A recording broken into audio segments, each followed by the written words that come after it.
With the introduction of AI agents, many companies are trying to make their sales agentic. And sales can only be empowered by agents if we know what are the strong sides of agents and humans, and what are some of the things that humans and agents must do together to build effective agentic sales organization. Paul Schmidt here from SmartBug. I'm the VP of AI and Innovation.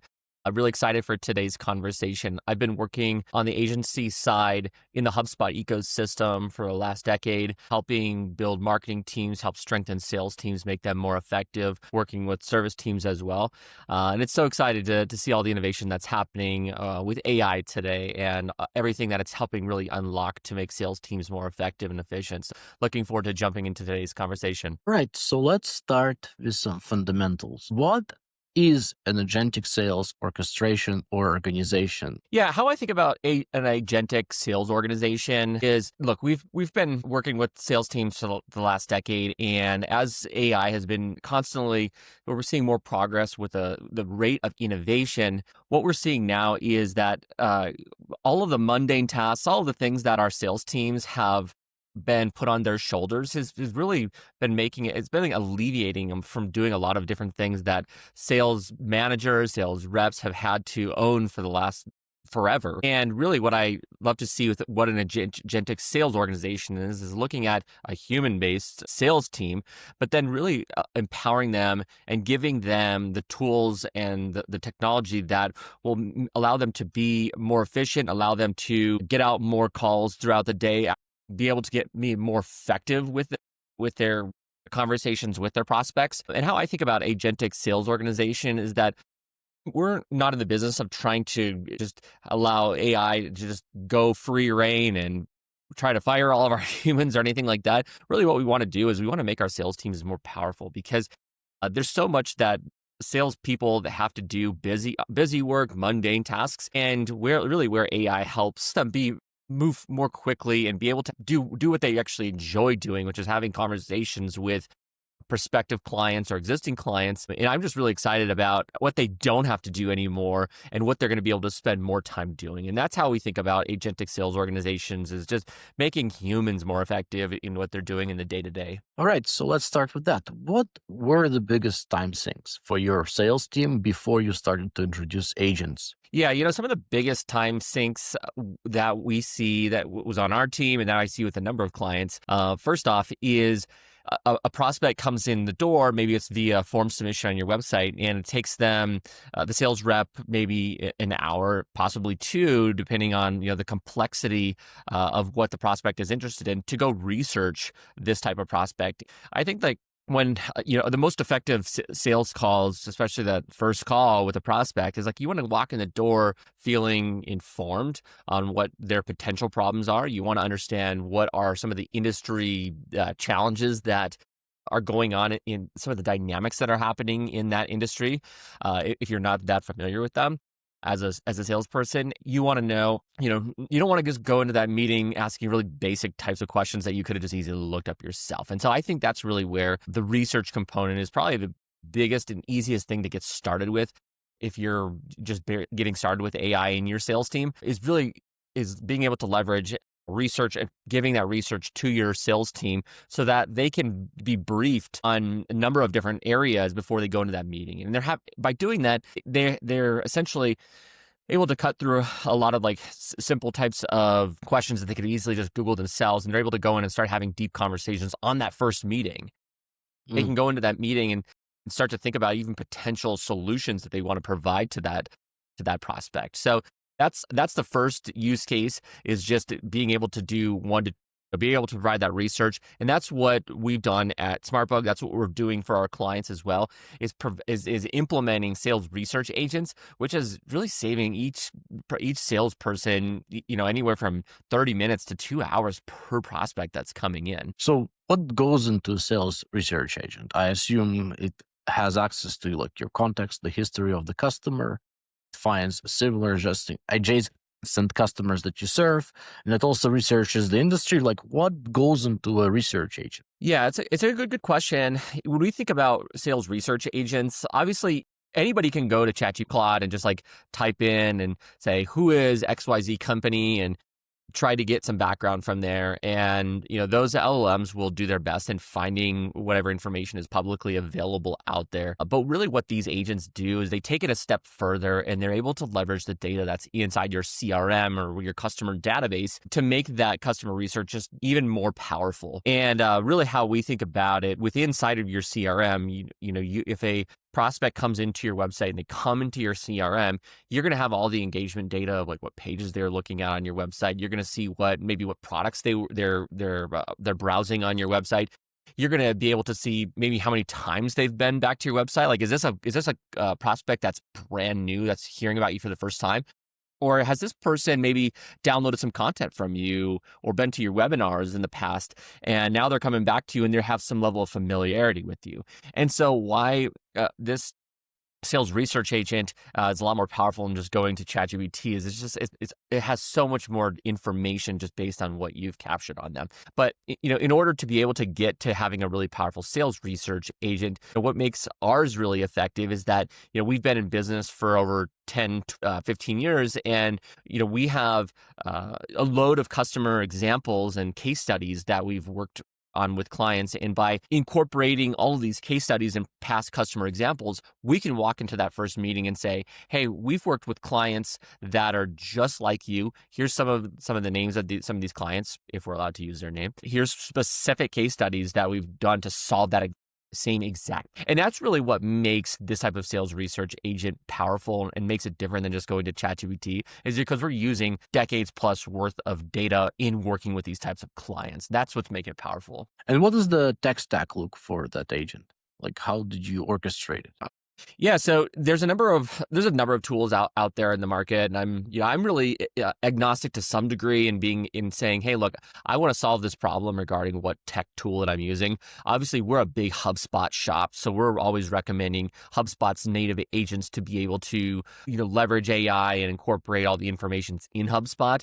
But one of HubSpot's sort of sister companies, Agent AI, that's another one that I recommend prospects or sales teams exploring, is that this is an agent building tool. It allows you to build, multi-threaded types of agents where things are going through multiple different LLMs. And, this doesn't require you to have a HubSpot subscription to even be able to start building there. So that's really where I recommend people, if you're just getting started, is checking out Agent AI. They've got a library of like 2,000 different agents. You can see if there's an agent that already fulfills a need of yours, or you can also like clone agents that are already in there, sort of reverse engineer to see how they're built, so you can learn how to build different agents for your own team. So those are a couple of tools that I've used with our team, but we're using N8N and Make and other custom types of tools out there to build various agents in there. So if I was to decide to convert, let's say, my sales org to like an agent-powered sales organization, what are the top 8 tools that I would want to introduce? Like, you mentioned research agent. That's extremely powerful. I understand why, and it gives you a lot of context. But what other agents, like, for example, is your team using the most and getting the most benefit from? Yeah, the next one I would recommend beyond that is, let's talk about the challenge that sales teams face again. So one of the challenges that sales teams face again is after they have that second call with the prospect,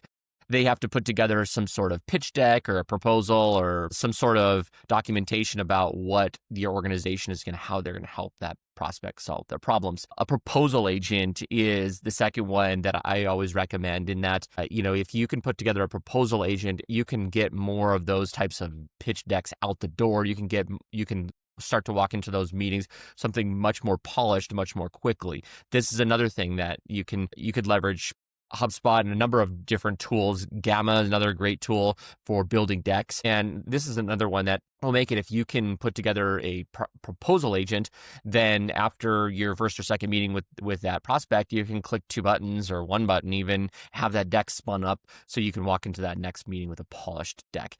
I really like that type of agent. Allows you to move more quickly towards, as you're getting closer to that pitch, and you're walking in there with something that didn't take you 10 hours on the weekend to build. So I would say proposal agent's number 2. I would say prospecting agent is number 3. So we're kind of going back up the funnel a little bit, but I think one of the challenges that sales teams face and what so many consumers have really started to tune out is that really like canned generic messaging that you get in an email. That is that same email that hundreds or thousands of other people probably getting to their inbox. And what do? First thing you do, you probably hit the spam button or you hit the block button. And that's a lot of times what prospects will do with just generic emails that they get. So prospecting agent, what I like about this is it takes that research we talked about earlier, and then it actually incorporates it in to create highly personalized sequences. And so I really like this type of agent because instead of sending out generic emails, we're really sending out something that's personalized based on all of that deep research that we did on the prospect. Oh, yeah, you would think that if you know exactly what they're doing in the product, you're reaching out and saying, hey, I saw you check this out. I don't know if it's borderline creepy, but you know what they're doing and you should know what your customers are doing in your product. And basically, you should be able to say, look, I see you're doing this. We have a better solution for that. And that's powerful, right? So yes, prospecting and as you mentioned, deep research. Regarding the proposal agent, how was your experience with these proposal agents? Because I also use Gamma. I find Gamma to sometimes produce decks that don't get like a super good response. I don't know. It just feels AI generated. How do you get through that in Gamma? Yeah. So with Gamma, when you think about your pitch deck as a whole, your pitch deck, it contains information about who you are as a person pitching, like the company that you're pitching. It might contain specific case studies that your organization has done with similar types of clients. It might contain information about like your methodology as an organization, which is usually somewhat of a fixed methodology that you're showing, hey, these are the steps that we follow to solve a problem for you, prospect. And so when we think about a pitch deck, there's certain parts of a pitch deck that are pretty static or they don't change. But there are parts of the pitch deck that need to be highly customized based on the conversations and research that you've done on that prospect. And so how we use Gamma specifically is we take the customizable parts of that pitch deck, and that's what we leverage Gamma for. We take the parts, we keep a fixed part of our deck the exact same. So cover slide and maybe some of the case study slides, like those don't need to change. Those are case studies that are important to share with the prospect. But the middle part of that deck where you're really showing that prospect, here's what we've learned about your industry. Here's what we know about your industry. Here's what we know about your specific situation. Here's the specific plan that we would recommend following. Those are things that you can leverage Gamma for to help you write that. And Gamma has like an API too. We can just like push this like that section right there, right from HubSpot into Gamma, and now you've got good information to be able to slide right into your pitch deck. So it definitely saves some time and it makes things a little bit more customized, and it pulls in all that information that we learned from that's also within the call transcripts right into that deck. So that's how we kind of use Gamma and get away from that like sort of generic AI copy. Nice. So you got the proposal out. How do you automate it? What are the rails that you use to basically set all of this up in an automated way? Because salespeople are lazy, right? They don't like to do things that they don't need to do, right? So how do you package it for the salespeople so they have like an agent supporting them at every step of the way, right? Yeah. It's a good question. In order for like a proposal to be high quality and really cover the points that the prospect needs, like you need to make sure that your salesperson is asking all those questions from their calls. So before you can even like build your prospecting agent, you need to have your data in order. And you need to make sure your sales team's like trained on asking these types of questions, because if they're not asking these types of questions, then AI is just going to make up a solution for them. And that's the danger in this. And so I think what's important before you're building a proposal agent is, one, go look at your call transcripts, which there's many call transcription tools out there. Fathom's a great one. HubSpot has one. And from there, it's like, go look at your sales calls and sort of give your sales calls a grade. Like put your sales transcripts through AI and say, hey, give me a grade based on this rubric that we're making sure that our sales team is asking all the right questions. And, once you go through that, assuming your sales team is asking most of the right questions, then you need to make sure that information is feeding back into your CRM. Is the full transcript getting into your CRM? Is the transcript feeding properties that live within a deal record or company record or contact record in your CRM? So if you have all of this kind of information in place, and you make sure that the salespeople are filling out the right fields where needed, and the transcript is inside your CRM, then the AI can do a pretty good job at putting together what your requirements are for that deck. But I wouldn't say go build a proposal agent if you don't have your CRM data. It's up to date, and your sales team is like filling out information or at least pulling in the transcript from those conversations. That's the most important. This makes perfect sense. So now, how do you orchestrate all of this in a continuous process? So right now you described individual agents.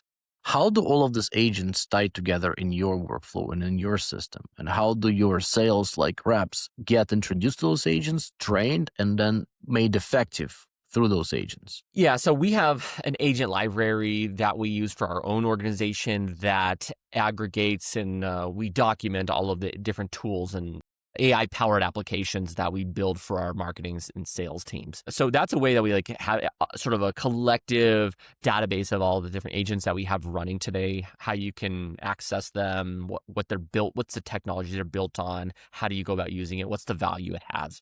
But how I think about orchestration is that, we try not to create new agents for our sales team that make salespeople feel like they have to go learn a new tool. That's not going to really add outsized value for them. I think that's what salespeople really get sick of, is they see all this new AI technology coming out and they're like, oh, great, I got to go learn another tool and another tool and another tool. And so how we think about building agents is we try to make it feel intuitive and as part of the sales process that they're in, as part of the motions that they're already taking. And so that's that example we talked about earlier with that sales research agent, is my sales team doesn't have to do anything to get that research. When they log in to look at that prospect inside of HubSpot, that research is already there for them. They didn't have to go click a button. They didn't have to go to some third-party tool, click a button over there.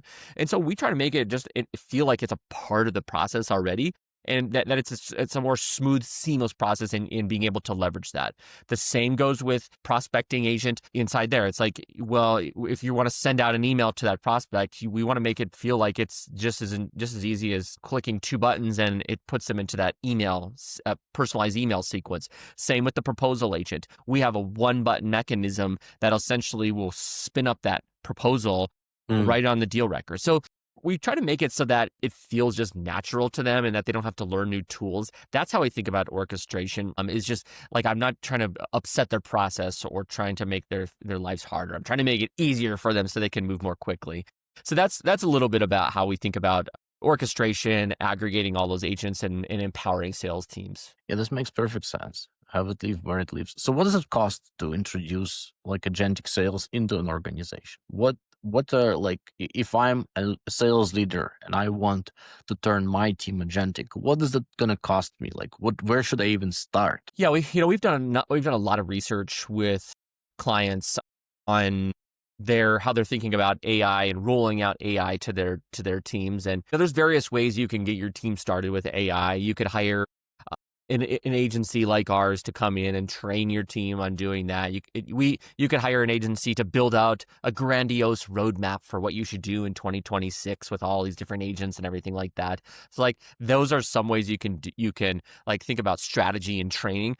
But what is I think is getting the most adoption is really having a bias for action and solving an immediate problem that sales team has today.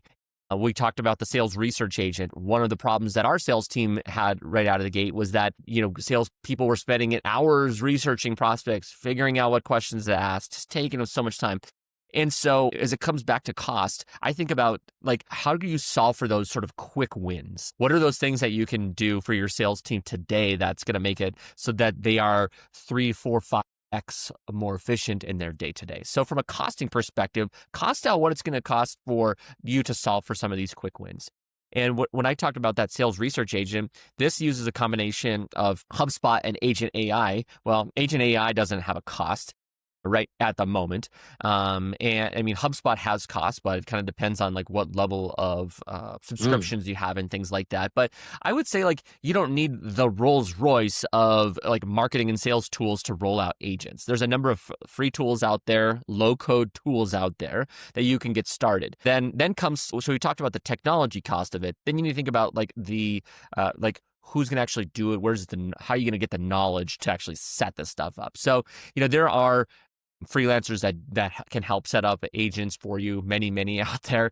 You can also hire a reputable firm that will help you configure these. My last recommendation just on pricing is whoever you decide to hire, whether it's hiring internally or hire externally like a freelancer, is making sure that that individual or that agency really understands the architecture of your customer platform. And so, if you're in the HubSpot ecosystem, you want to hire a reputable either HubSpot freelancer or HubSpot agency like ours to be able to come in who know the tools, who know how it fits within your data model. So I would just recommend whoever you go about hiring, make sure that they really understand your customer platform and CRM, so that way they already know the data model.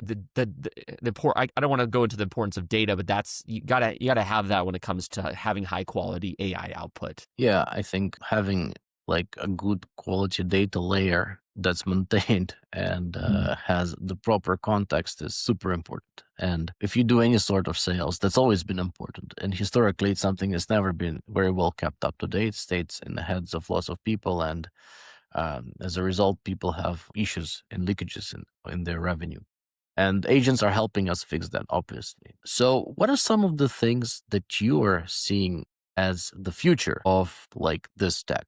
Like, what are some of the predictions that you would have in the next like 12 or 18 months? What are some of the things that people can start building if they're like builders and they want to build something to improve sales? What are some of the opportunities that you see? Yeah, so we talked about a few of those agents today. Some of those things you could be building on your own within your own CRM or using like an N8N or an agent AI. But I think my prediction for the next like 12 to 18 months is that like obviously the models are going to get faster and they're going to have new skills and things like that embedded in them. But I think organizations are going to start becoming, they're going to start putting more energy and calories into documentation of their process and some of the sort of like boring things that like companies haven't traditionally done well. You mentioned like a lot of that knowledge living in people's heads. That knowledge needs to get into your knowledge base as an organization. And so I think we're going to see more organizations hiring individuals and teams to help better document in like parts of their process, document, how does the sales process work? How does our delivery model work? And having everything really written down that's highly accurate. I think this stuff is so important. It's not like the most like interesting, like innovative type of work, but for your AI output to be high quality, that stuff has to be highly accurate. Otherwise, AI is going to make up the output for you. That's the big prediction. And we're starting to see this within customer platforms like HubSpot and Salesforce, is that they're starting to build out more functionality for data hygiene or documentation, knowledge-based documentation, things like that. And so I predict that we're gonna see more of that. It's just because like if you can't get your data house in order, like your output is not great, and your team just becomes really skeptical of the technology. I would say that's probably the number one thing. So really the takeaway is that skepticism from the sales teams usually comes from sales teams not being able to keep up the good data, so the context is bad, and because of context poisoning, output of agents is perceived as bad, while the underlying problem still remains the knowledge or the data layer being an absolute rubbish. Yeah, that's 100%. And that's most companies. I mean, most companies don't spend a lot of time, and they don't have somebody dedicated to like owning the process documentation work. Right. Quick question about ChatGPT for sales. So ChatGPT has recently introduced ChatGPT for sales. Have you actually had any experience with that, or anybody who has actually used it for anything meaningful? Because I can't imagine it being like super useful beyond being like regular ChatGPT. So maybe you have some insights on that. Yeah, I personally haven't dove into ChatGPT for sales. This announcement came out, I want to say a month ago or so, a couple of months ago. And I mean, if you look just in the last week or so, Sam Altman's starting to get a little bit nervous about losing positioning in the market. And so, like OpenAI has a lot of different experiments and things that they're running right now. I think they might start to put less calories into sort of like these extracurricular things, or all these other like verticalized types of solutions, and really focus back in on building towards AGI, making their core models more powerful than where Gemini is today. With some of these like sort of ChatGPT for sales, we hear some of our clients or prospects saying, "Oh, I'd like to see if I can just go build that tool myself using Replit, Lovable, HubSpot, whatever." But I think that, at the end of the day, like if you're trying to build a sales enablement tool using OpenAI, how well supported is that tool going to be in the future compared to maybe the sales enablement tool that you're using today, which has dedicated engineers and support teams and things like that are building for that. So I'm a little bit skeptical of like these types of niche tools that you're hearing about that are being built in some of these other models. Like these other types of tools that we build in other models, they're going to require some level of support. So who's going to support that when it breaks? And so I think it's important to like take it with a grain of salt when you see some of these other tools being built from the models themselves versus using what you're using today or some of the things that have been around for a while. Yeah, if you think about it, domain expertise does matter. Like, for example, HubSpot has been doing this for how many years? They know what salespeople are looking for, and they've trained their models to support that. Like model providers trying to get into core businesses of other companies who are leveraging those models is a bit silly. But yeah, I just wanted your take on it. Paul, I think this was very insightful, especially for people who are just dabbling in agentic sales and want to start with some sort of an agentic org. So if some people want to reach out to you, how do they get in touch and who are you looking to speak to? Who would be interesting to you? Yeah, I work in the intersection of AI, marketing, and sales. And so any leaders out there that are looking to advance their AI in the new year, I'd love to hear what you're working on, answer any questions, and collaborate with you. You can find me on LinkedIn under Paul Schmidt. And feel free to reach out at any point and look forward to hearing from you. Perfect. Thank you so much, Paul. This is Paul Schmidt from SmartBug Media.